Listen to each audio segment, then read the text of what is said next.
Dalam bernegara, Amerika menggunakan strategi banyak muka untuk menaklukkan negara lain. Catatan yang kita sepakati adalah negara Amerika itu negara agresor. Banyak alat mereka untuk melakukan agresi dengan smart power-nya, seperti atas nama demokrasi, atas nama HAM, atas nama peacekeeping, menggunakan kekuatan dolar dan kendali negara lain dengan hutang memakai IMF, memakai World Bank, serta lembaga rating. Pengusaha besar Amerika melakukan hostile takeover ala Wall Street milik swasta untuk makan swasta negara lain. Private equity army dan defense kontraktor masuk ke sebuah wilayah sebelum kemudian mengambil sumber daya alam suatu negara, dan itu banyak sudah dilakukan. Libya disikat, Irak disikat, dan banyak negara lagi. Kemudian sisi lain, Tiongkok juga sama di dalam melakukan agresi ekonominya demi menghidupkan 1,5 miliar penduduk Tiongkok. Tiongkok memakai 3 instrumen utama, yaitu mengendalikan hukum sebuah negara, mengendalikan media di negara yang akan dia incar,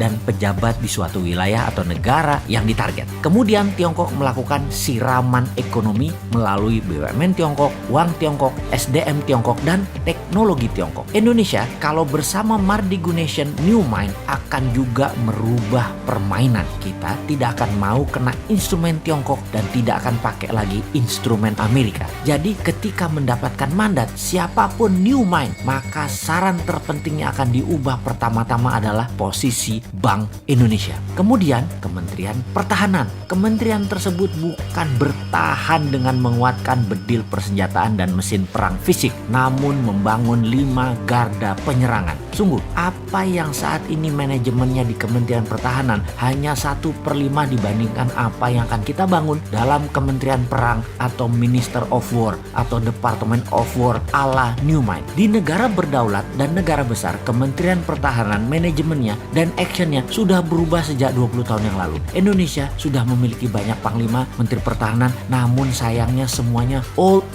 mind, kunonya kebablasan. Sekali lagi, ke depan bukan lagi Department of Defense. Itu hanya satu di antara 5 pilar Kementerian Perang Republik Indonesia versi New Mind. Dalam Kementerian Perang ada divisi propaganda luar negeri, ada divisi ekonomi luar negeri, ada divisi telekomunikasi, IT, warfare by others means, atau berbagai jenis perang seperti perang sel, terorisme, biological warfare, dan counter insurgency warfare akan melengkapi selain saat ini yang kita punya 3 matra militer, darat, laut, udara. Panglima tentara adalah wamen atau wakil menteri, atau bisa juga merangkap sebagai menteri pertahanan tergantung kebutuhan dan situasi serta kemampuan individu panglima tersebut. Dimana kalau panglimanya juga menteri perang, wamennya dari instrumen lain yaitu sipil yang berpengalaman luar negeri. Itu bisa juga.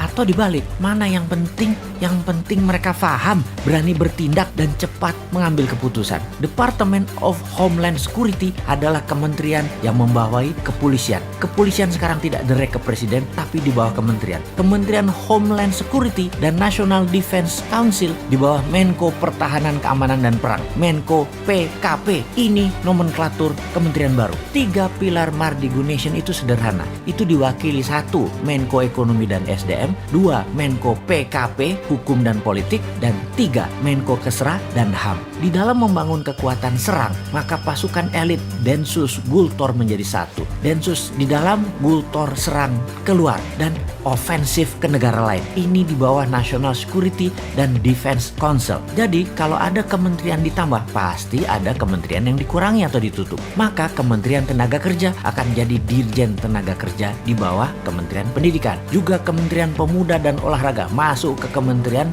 Pendidikan. Kementerian Sosial akan hilang, langsung dikasih ke Pemda, dinas sosial di pemerintahan daerah masing-masing. Kementerian Peranan Wanita ditiadakan, masuk di bawah Menko Kesra aktivitasnya. Penggabungan beberapa kementerian juga dilakukan karena keterkaitan lebih mudah koordinasinya di bawah satu payung kementerian. Kementerian daerah tertinggal jadi dirjen di PUPR. Intinya kementerian saat ini akan berkurang 40% jumlahnya. Pastinya Kementerian BUMN akan ditutup. Perusahaan BUMN dikurangi jadi di bawah 20 dari 800 BUMN saat ini. Akan di merger, ditutup, dijual ke publik IPO hingga mayoritas 100% dijual. BUMN langsung berada di bawah kementerian terkait. Misalnya Pertamina dan PLN di bawah Kementerian ESDM. Jadi, New Mind akan mengembalikan semua fungsi alat negara sesuai Undang-Undang Dasar 45, di mana kementerian adalah jabatan politik dan sebagai regulator, tidak lagi sebagai operator. Kemudian pastinya swasta nasional pengusahanya termasuk UKM boleh membangun dan berbisnis sama dengan Pertamina serta PLN. Boleh punya sumur minyak sendiri, penyulingan minyak sendiri, distribusi hingga SPBU. Begitu juga di listrik, bisa membangun power plant sendiri, distribusi transmisi kabel sampai ke konsumen.